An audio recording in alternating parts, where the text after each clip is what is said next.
people who study public health have been saying, listen, this is going to happen. It's only a matter of time. This is a message from the government's chief medical officer about coronavirus. You should now only go out when absolutely necessary for food, medicine, work, or exercise. Always try to stay 2 meters apart. Do not meet others outside your household, even friends and family.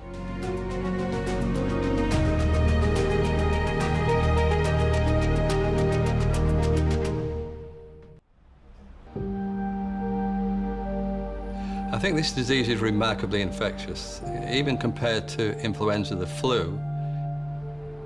And so even though we were prepared, we were almost overrun by the ferocity of the pandemic. It's highly transmissible, like other coronaviruses, which would only cause a common cold. You know, if you're in the room with somebody with a cold, you're likely to get the cold. But the problem with this virus is it doesn't stop in the nose, it doesn't stop in the lung, it can spread very rapidly into the rest of the body. And that's why it is such a dramatic disease. Portobello Road in the heart of London's Notting Hill district, normally packed with people and tourists from all over the world. Now, in March 2020, its deserted streets, shuttered shops, closed schools, empty public transport, queues. The deadly COVID-19 virus that hit the world in the early months of 2020 led to scenes like this everywhere.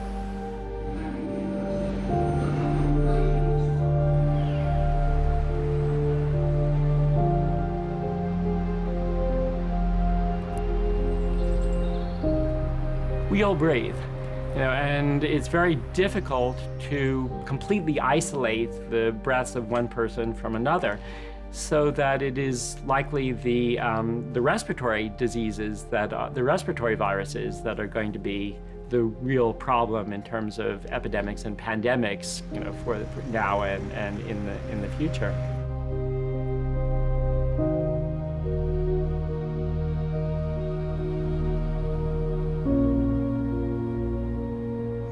But this is just the latest in the series of pandemics that has devastated populations and societies across the world through the ages.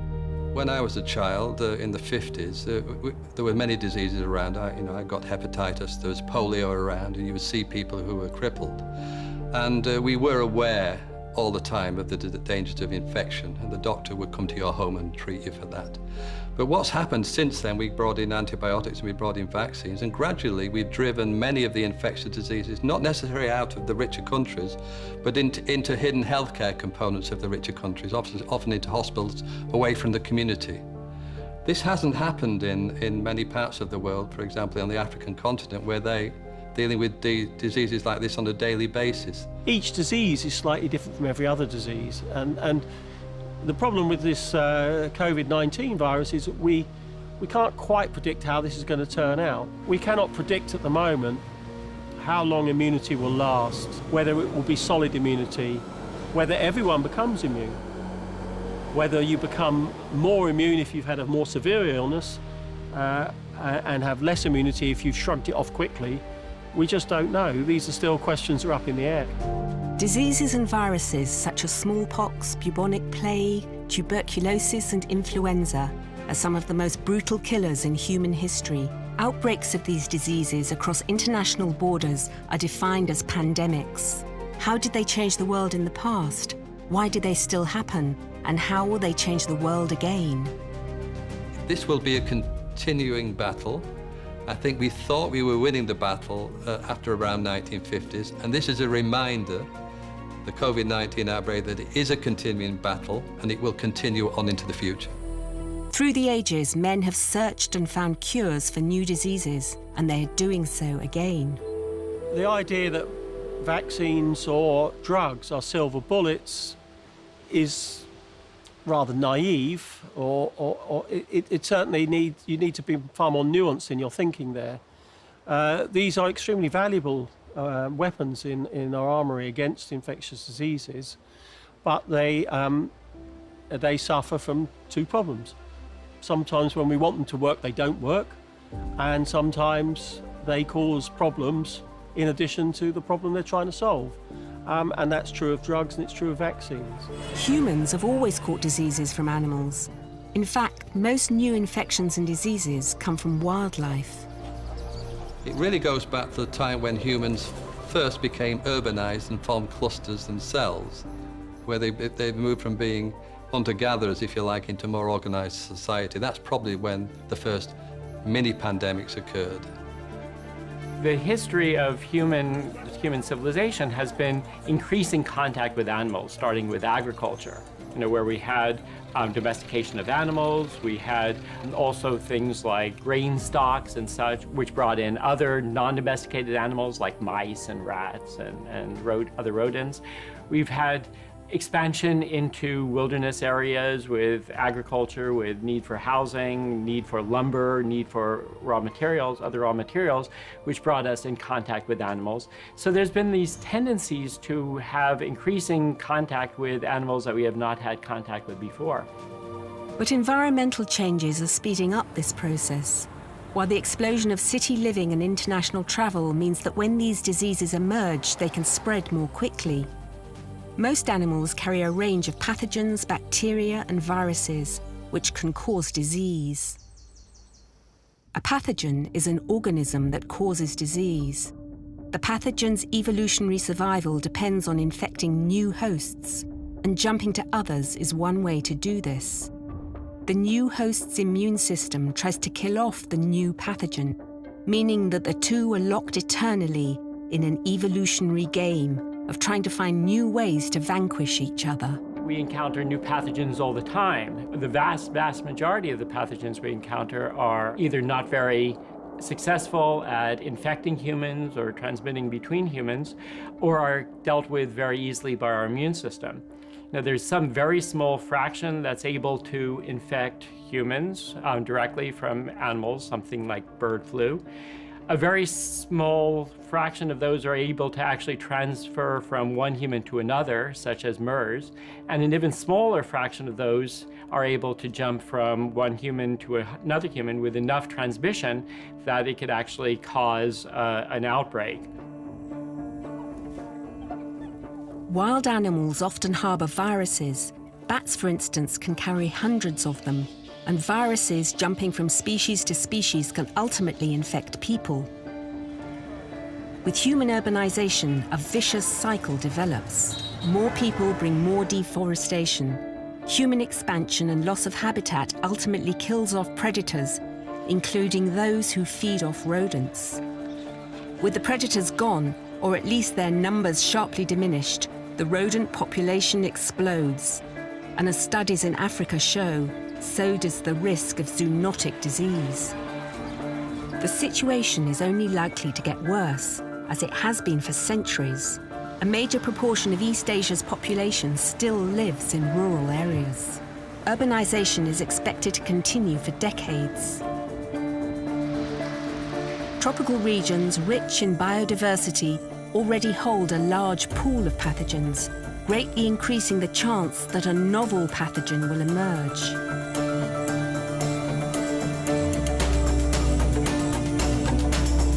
The farming system throughout Africa and Asia doesn't help. On both continents, many families depend on subsistence farming and a minuscule supply of livestock. Disease control, food and housing for those animals is extremely limited. Cattle, chickens and pigs, which can carry endemic disease, are often in close contact with each other, and a variety of non-domestic animals and humans. Live animal markets, commonplace throughout Asia and Africa, feature crowded conditions and the intimate mixing of multiple species, including humans. This too plays a key role in how a killer pathogen could emerge and spread between species. Another risk is bushmeat hunting and butchering, which is particularly widespread in sub-Saharan Africa. These activities not only threaten animal species and irrevocably change ecosystems, they also bring people and wild animals together.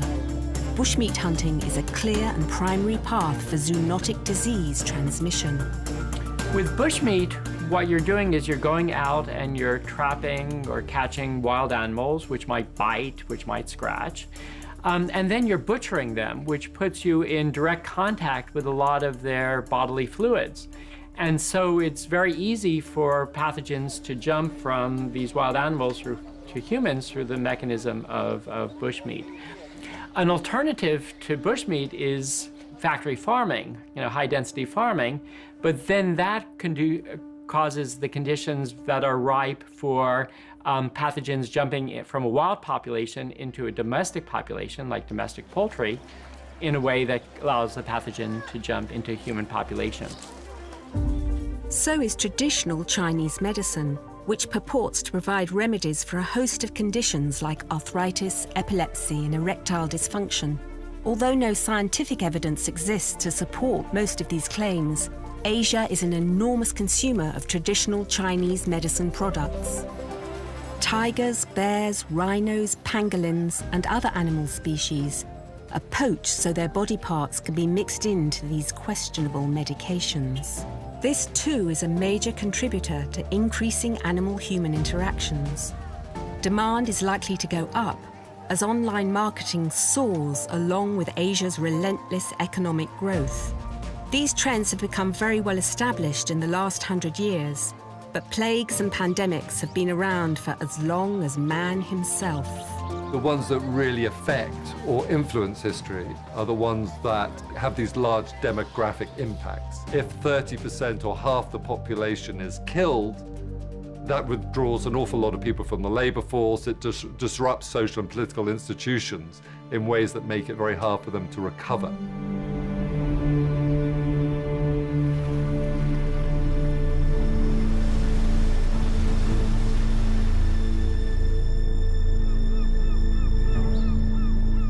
The plague of Justinian was a pandemic that afflicted the Byzantine, or Eastern Roman Empire, and especially its capital, Constantinople, in the 6th century. Merchant ships arriving from Black Sea ports harbored rats that carried fleas infected with plague. This became one of the deadliest pandemics in history, resulting in the deaths of an estimated 25 to 100 million people during the following 2 centuries. It was named after Emperor Justinian I, who caught the disease but survived.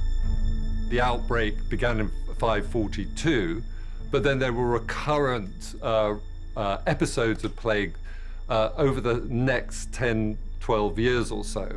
And we know that by the end of this period, the Byzantine Empire was thrown into turmoil. It's said that something like a third or more of the population was stricken and died. The losses in Rome itself were huge, so it struck right at the heart of the Roman Empire. The usual narrative about the plague of Justinian is that that's what resulted in the breakup of the Byzantine Empire and the beginning of what were known as the Dark Ages. In a similar way that we're used to, COVID starting slowly, it started with, 1 or 2 people falling ill, not really realizing, but in this case, we know that the infection was very, very rapid. Once people developed symptoms, they would progress to very severe illness and end up dead in a matter of days. So it was shocking and fearful. The deadliest plague in history was the second major case of bubonic plague, commonly known as the Black Death. The Dance of Death, the Danse Macabre, an allegory on the universality of death, was a common painting motif during the late medieval period. It killed between a third to half Europe's then population, up to 75 million people. So yes, the demographic impacts were immense. Also originating in the East and China, the disease spread west along the Silk Roads again, reaching the Black Sea and Mediterranean. Trade ships then spread the disease to the rest of Europe, hitting Italy first in Sicily and Venice in 1347, and the rest of Europe over the next 3 years. This remains the deadliest plague outbreak in history. The bacterium Yersinia pestis, derived from the rat flea, which results in several forms of plague, is believed to have been the cause again. Typically, you would very quickly develop a fever, headache, start to feel very ill, but the distinctive marks that terrified everyone were when the plague bacillus got into the lymph nodes, so under the arms, the back of the legs. So, typically, people who developed those symptoms would rapidly worsen and they would die very, very, very quickly. Monks, nuns and priests were especially hard hit since they cared for victims of the Black Death. The plague created a number of religious, social and economic upheavals with profound effects on the course of European history. It took 200 years for Europe's population to recover to its previous level. Land values declined by 40% and there were labour shortages. But for the remaining working class, food was cheaper and lands more abundant, heightening the end of feudalism. Suddenly there were a lot of farms that were empty because the farmers had died from the plague, so therefore there was land that wasn't being farmed. So that directly affected the tithes that the manor houses could collect. But the other crucial factor, it meant that those farmers left suddenly found their wage bargaining power greatly enhanced. And we know this was a big issue because there was an attempt to restrict the ability of farmers to say, well, actually, if you want me to farm this land, you have to pay me more for my labor because I've got a better offer from the next manor house. Many minority groups, such as Jews, were blamed. This led many Jews to relocate to Poland, where they were welcomed, leading to the large population there until the Holocaust during the Second World War. People blamed particular ethnic groups. The Jews in particular were seen or blamed for that plague. It was thought in parts of Eastern Europe and even parts of sort of Northern Europe that Jews were responsible for it because they'd somehow poisoned the wells. The problem with fear that comes with a pandemic is that it also leads to blame, and that people, they can't quite accept that there's nobody to blame here. This is an act of God, if you like, in old parlance. It's just one of those things. They have to say, well, why did it happen? We have to blame someone.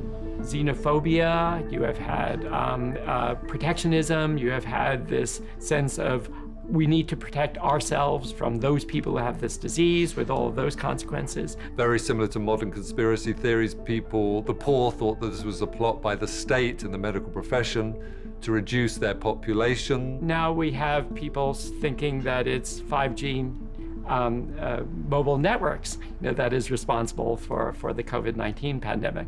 Can be a form of fake news that can spread when it's not warranted. There have been cases where in India, for example, where doctors have been beaten up because people are worried that the doctors are going to spread virus to them and things like that. In the past, as now, you have a lot of misinformation. So for instance, with malaria, the name malaria comes from this notion of bad air, because malaria was seen as caused by the types of bad air characteristic of swamps. With influenza, again, influenza was seen as emerging from the influence of heavenly bodies. That's how we end up with the name influenza. With leprosy, which was a very disfiguring illness, was seen as an affliction given to you by God for your sins. Religious fervour and fanaticism erupted in the wake of the Black Death.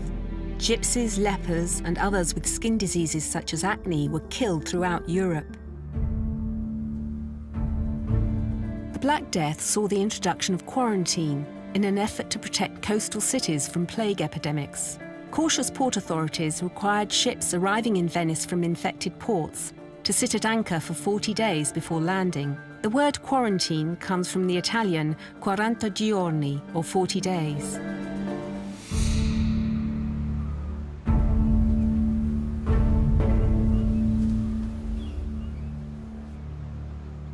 While Europeans had developed limited immunity against some diseases such as smallpox, hundreds of thousands were still dying from disease. The Black Death had never really gone away, and in the 17th century, the bubonic plague came back again. In London, the Great Plague, lasting from 1665 to 1666, was the last major epidemic of bubonic plague to occur in England. Modern London certainly sits on the bones of the dead. London at that time was a city of about 448 acres surrounded by a city wall.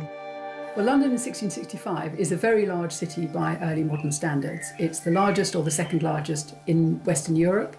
It has a population of perhaps 450,000. Its main business, its main reason is overseas trade. but it also has a major governmental function. It is the capital of a nation state and also of the beginnings of an empire. But many Londoners in 1665 were poor or poverty-stricken, in a city with little or no sanitation and belching smoke coming from factories. Plague had taken hold in many European cities, such as Amsterdam in the early 1660s. It was in bales of cotton imported on Dutch ships that the plague allegedly came to Britain. Ships were quarantined on the Thames and other ports for 30 days before being allowed to travel upriver, but it was too late. One of the most difficult and dreadful things about the plague was, in the early part of it, you would know that it was going to happen. You could look back on the experience of the last century when there had been 4 or 5 major epidemics, and you would know in May that it was beginning to be a major epidemic and that it would get worse and worse up until at least September, if not October, and that literally thousands of people would die. So in a sense, it's that foreknowledge, that experience that may help you to prepare for it in administrative terms, but that also means you are in no doubt about how bad it's going to be.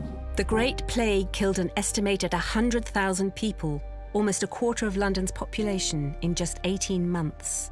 As plague spread, a system of quarantine was introduced, whereby any house where someone had died from plague would be locked up and no one allowed to enter or leave for 40 days.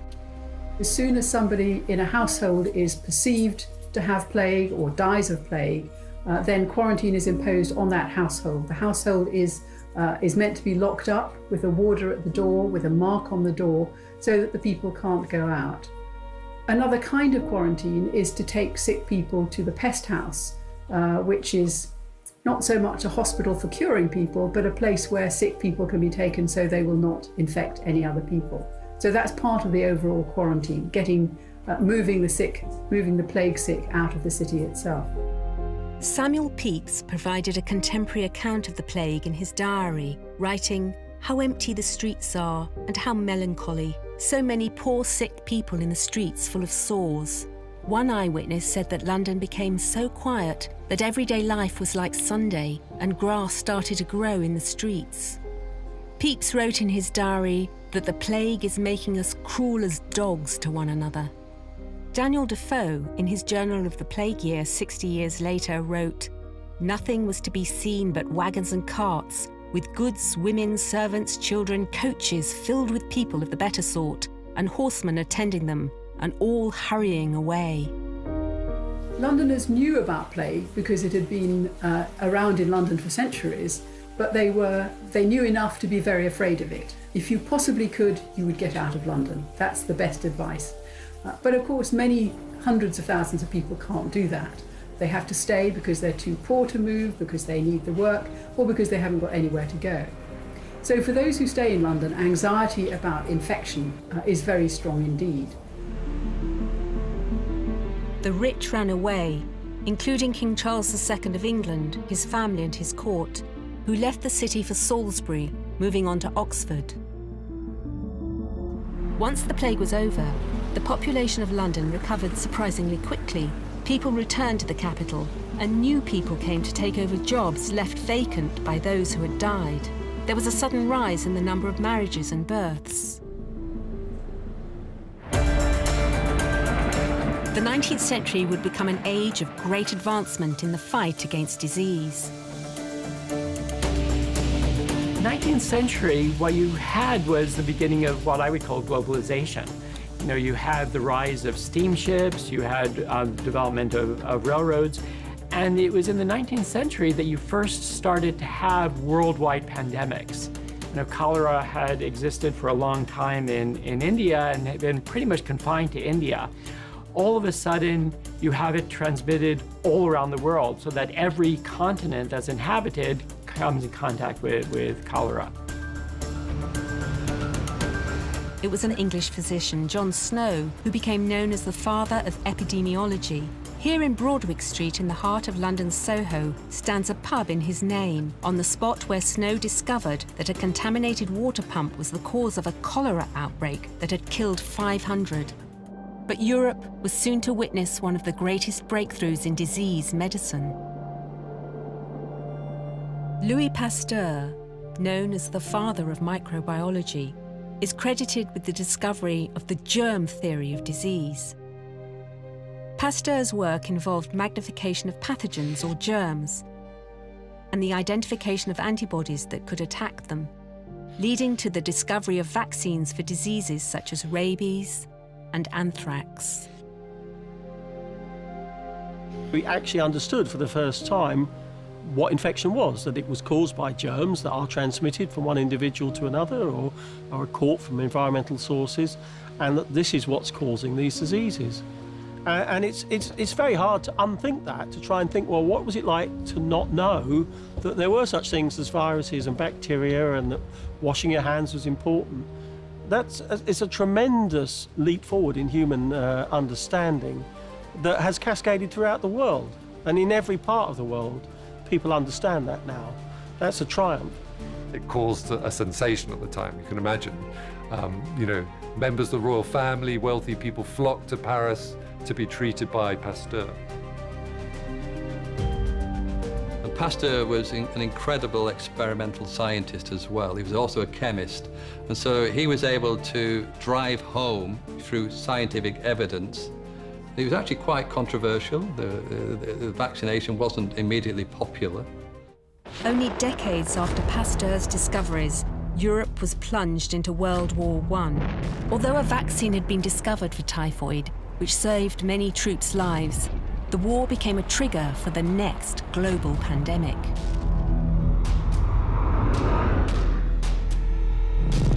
Press coverage of the growing influenza was limited, except in neutral Spain, hence the name Spanish flu. We don't know where the Spanish influenza virus emerged. The first sort of signal were in large army camps, both in the United States, but also in Northern Europe, when suddenly large number of young soldiers developed, this short but rapid illness with a rapid onset, which was recognized as a form of flu. The severe cases developed pneumonia, but the signature was large numbers of people had to be hospitalized. It is estimated that anywhere from 20 to 100 million people were killed worldwide, equivalent of 1/3 of Europe's population at the time, and more than double the number killed in World War I. Scientists have retrieved viral genetic material from the Spanish influenza virus from all over the world, reconstructed the whole genome. We know exactly what the genes of H1N1 Spanish influenza look like, but we still don't understand why it is that it disproportionately affected young adults in the prime of life. That is, people between the ages of 20 to 40, the breadwinners, the heads of households, the most productive segment of the population. They were the ones that bore the brunt of the mortality. Elderly people, aged 70 or over, didn't, generally speaking, develop such severe illness. Why was that? We don't know. It's an immunological puzzle that persists to this day. World War I lasted for 5 long years, and its many monuments attest to its legacy. More people died in the Spanish flu pandemic, but this is largely forgotten.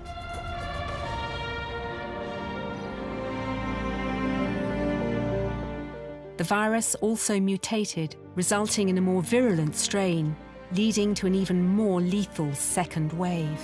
The same disease came back, but it probably never really gone away. It was probably already in all these communities and circulating invisibly worldwide, when it then produced a new and dramatic wave of severe illness where the death rate was much, much more elevated. So this is typical. Pandemics come in waves. And depending on the incubation period of the virus and whether people develop evident symptoms or whether they're asymptomatic. So when someone's asymptomatic, you don't know if they're infected or not. And that's the big danger. Today, The viruses, thousands of them, continue to evolve. Many of these diseases continue to originate in Asia and Africa. It's just a matter of time before another major outbreak occurs in this region of the world. In 2018 alone, there were outbreaks of typhoid in Pakistan, cholera in Yemen, plague in Madagascar, monkeypox in Nigeria, MERS in Saudi Arabia during the Hajj, and Ebola in the Democratic Republic of Congo.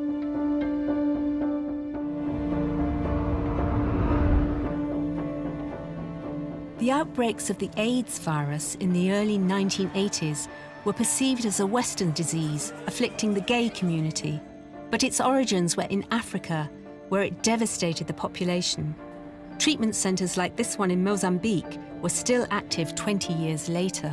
HIV is a problem because, again, it's been impossible to come up with a vaccine despite lots of attempts.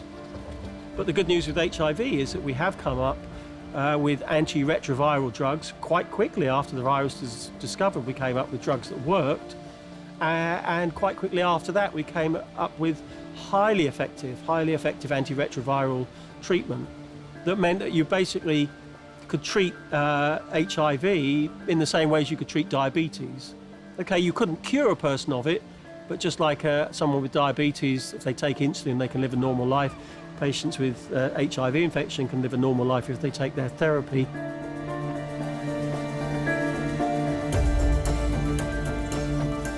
All the coronaviruses that caused recent epidemics, including COVID-19, jumped from bats to another animal before infecting humans. It's difficult to predict precisely what chain of events cause a pandemic, but one thing is certain: these risks can be mitigated by developing strategies to minimize ecological disturbances. Climate change is going to be an increasing challenge in this world in terms of resulting in the possibility of future pandemics. You could argue in a way that the coronavirus has done us a favor because it's forcing us. We can no longer ignore the way that we disrupt our own environment. And quite frankly, you know, even though we've known for 10 years or more that we are causing climate change and global warming, we really didn't do anything about it. You know, there was no real political will to follow through. The reason for that is we're very bad at long-term thinking. The political cycle and the news cycle means that, you know, cultural amnesia is built into our daily lives. But we have to get better at it. You know, this has been a huge wake-up call. There is an urgent need to prevent deforestation and reduce animal-human interactions, and a comprehensive global surveillance system to monitor the emergence of these diseases will help us fight these deadly and terrifying epidemics. A lot of these vectors do better in hotter weather, which means that as the world heats up, these vectors will have increased range, which means that pathogens that used to be confined to rather localized regions, because that's where the vectors were found, all of a sudden are able to transmit more widely. You know, so for instance, mosquitoes tend to breed much better and faster in warmer temperatures. Climate change removes and alters animals' habitats, changing how they live, where they live, and who eats whom. The way humans live has also changed. 55% of the global population now live in cities, up from 35% 50 years ago. And these bigger cities provide new homes for wildlife: rats, raccoons, foxes, birds, jackals, monkeys, which can live in the green spaces such as parks and gardens of the waste humans leave behind. Often, wildlife species are more successful in cities than in the wild because of the plentiful food supply, making urban spaces a melting pot for evolving diseases. An unprecedented shift in human population is one reason why more diseases originate in Asia and Africa. The most rapid urbanization is happening here, where the majority of the world's population now lives. If we get a movement of refugees, climate-based refugees, not only do you have a conduit of populations with all the pathogens that they are carrying, moving from one part of the world to the other, but when you have refugees, often they do not have access to adequate water supplies, safe water, or adequate public health measures, and that may not be where their biggest priorities are. And so all of those conditions are very conducive to future outbreaks. And in the age of global air travel, human interconnectivity can aggravate the transmission of diseases. As COVID-19 showed, an infectious disease that starts in one part of the world can spread globally in virtually no time whatsoever. In 2019, there were over 4 billion flights that people took.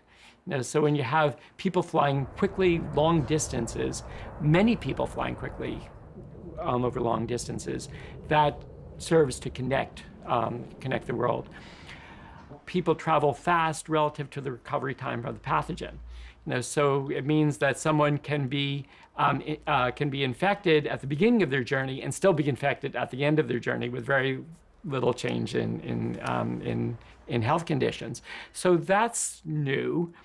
I think the other thing that's different is that when you had these pathogens traveling by steam boats, by trains, the routes that they could take were somewhat limited, which gave a possibility of greater control.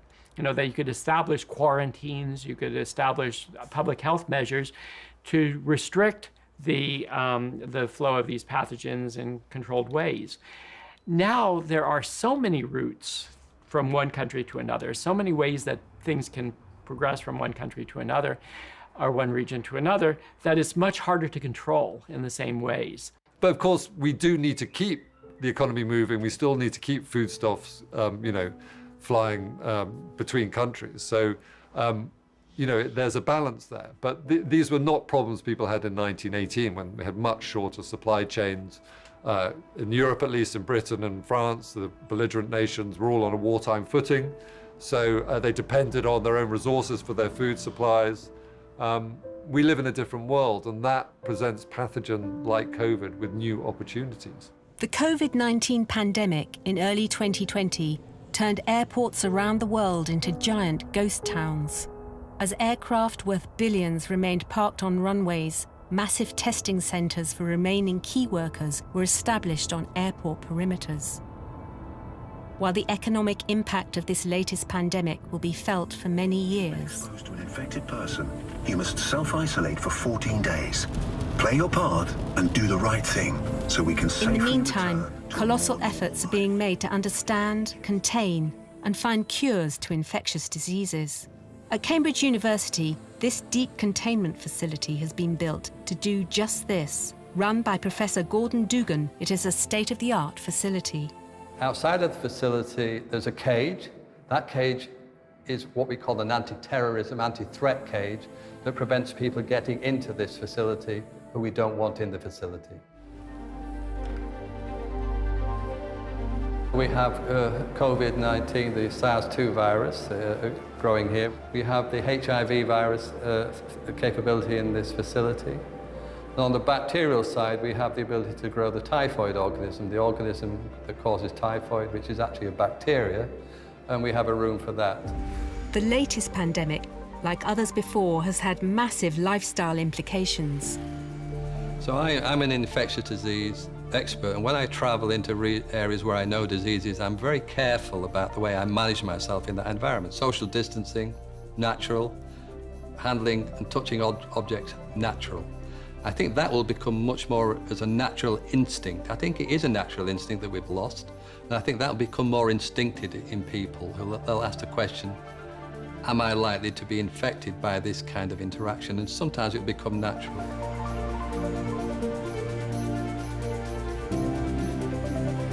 As part of the plan to help London reopen carefully, safely and sustainably, TfL is making it easier and safer to walk and cycle more. We're asking all Londoners to do this wherever possible, saving space on public transport for those who must use it. Walking and cycling will also help improve London's air quality and is great for your mental and physical well-being. All aspects of our daily life have been affected, from office workers working from home to eating habits. There are huge challenges for like the meat packing industry, which we've now discovered are like, incubators, hives of coronavirus, right? That puts on the table, if I can put it that way, the whole question of meat consumption. As the economies speed up and more people come to cities, you need more and more animal protein to feed those labor forces. So this is a huge question for the world going forward. Now we've seen the power that pandemics have to disrupt not just social life, but economic life and political life. They're huge stress tests. What a pandemic does is it stresses, it shows where all the fissures and cracks are in your economy and in your political systems of governance. And it also asks very tough questions of politicians. Who is up to the job? Who is actually capable of sorting out this mess? So as long as we have a society based upon constant disruption, there will be continued and increasing opportunities for pathogens to take advantage of the resulting opportunities that arise. The key point is that we use our faculty of reason to understand what's going on here and to work out what are the interventions that we need to apply and put those in place. And that's where we've made tremendous advances in the last 150 years in our understanding. Obviously, every death is a tragedy, but this is a struggle we are, on balance, winning, and we will win this battle in the end. I'm certain of that.